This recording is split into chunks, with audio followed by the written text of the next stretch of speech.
जम्मू से लगभग 25 किलोमीटर दूर नदवाल इलाके में जय भारत मंच के संघ संरक्षक गिरीश जी ने लोगों की समस्याओं को सुना। उन्होंने कहा कि उनकी समस्याओं को वो कोशिश करेंगे कि प्रशासन तक उनकी समस्याएं और बातें पहुंचाएं। इस मौके पर युवा राजपूत सभा के उप प्रधान दिलावर सिंह मन्हास व अन्य कार्यकर्ता भी मौजूद रहे।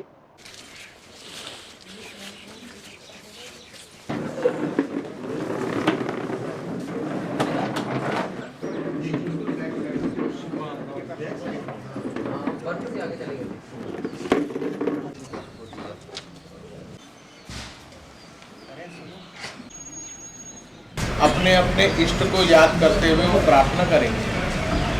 ये ईश सब सुखी हो, सब सुखी हो, कोई ना हो दुखारी, कोई ना हो दुखारी, सन्मार्ग के पथिक हो, सन्मार्ग के पथिक हो, तेज बल विद्या बुद्धि के बल सबके भीतर हो, सबके भीतर हो, पूत धन धान्य से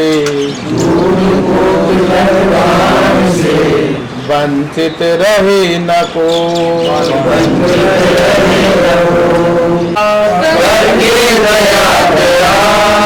जो जम्मू लोचन और बाहु लोचन भाई थे वो भगवान राम के वंशज थे। किसके वंशज थे?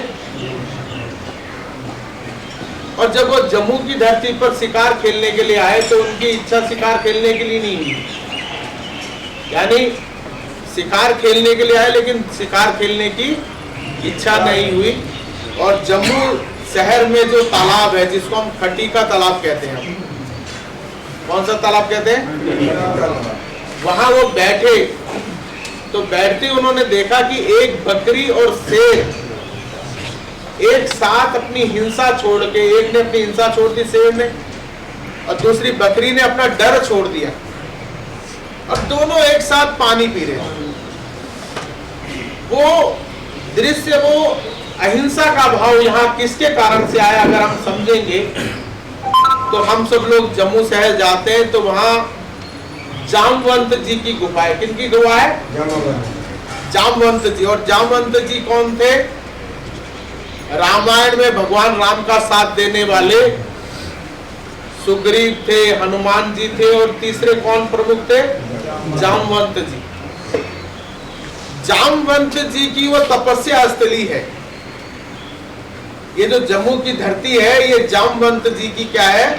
तपस्या स्थली है। यहाँ बैठ करके जामवंत जी तपस्या करते थे। उनकी तपस्या के कारण से जम्मू की धरती पर से सभी प्रकार के अहिंसा के, हिंसा के भाव खत्म हो गए। तो इसीलिए हम लोगों के साथ में क्या जुड़ता है, क्योंकि यहाँ आते ही जो भी आता है उसके मन से हिंसा का भाव समाप्त हो जाता है। इसलिए हम सब लोग जो यहाँ के रहने वाले लोग हैं वो खंड मीठे यानी खंड की तरह मीठे लोग हैं।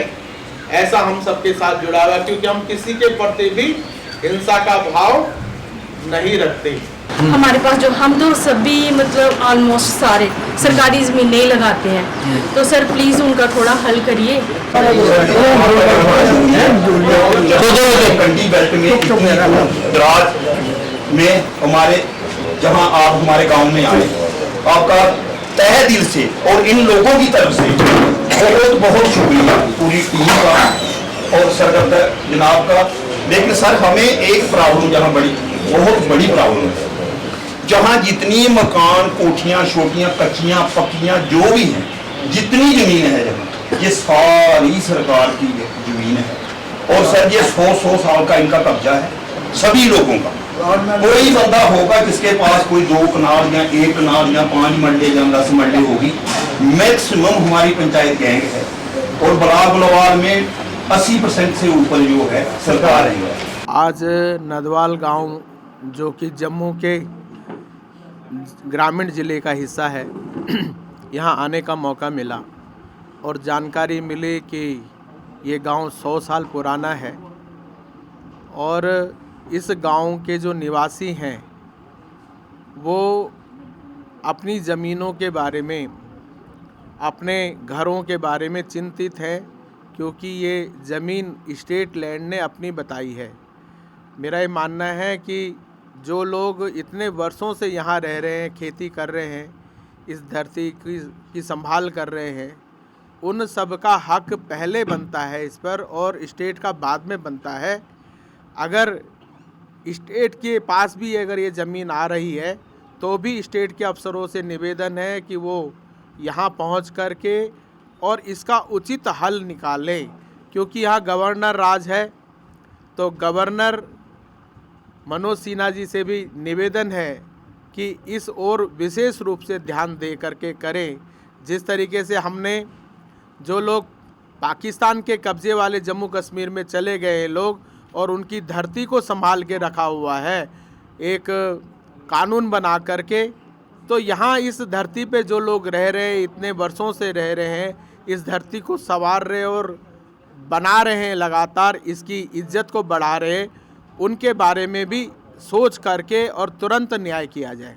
हमारे यहाँ पे जय भारत संघर्ष के, जय भारत मंच के राष्ट्रीय संघर्ष में इनका बहुत बहुत धन्यवाद है। इन्होंने हमारी प्रॉब्लम्स सुनी, और मैं सर से रिक्वेस्ट करती हूँ कि सर प्लीज़ यहाँ पे एक छोटी सी प्रॉब्लम है पानी के बिल की भी है, और ज़मीन की भी है, और लाइट के बिल की भी। सर जो यहाँ पे सभी आए हुए हैं हमारे यहाँ पे भाई, उन्होंने बोला है कि बिजली का बिल जो है वो भी बहुत ज़्यादा आ रहा है, और ज़मीन की बड़ी प्रॉब्लम्स हैं। तो प्लीज़ सर इनका थोड़ा सलूशन करिए।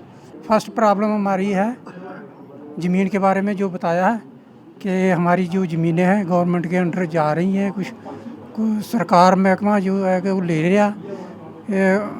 हमारे पास ज़्यादातर ज़मीनें उनकी हैं, सरकार की हैं। दूसरी हमारी जो प्रॉब्लम है पानी की, बहुत प्रॉब्लम है हमें, क्योंकि हमारा जो ट्यूबवेल है बहुत नीचे पड़ता है, इधर से 7-8 किलोमीटर उधर से हमें पानी जो है सप्लाई ऊपर होता है।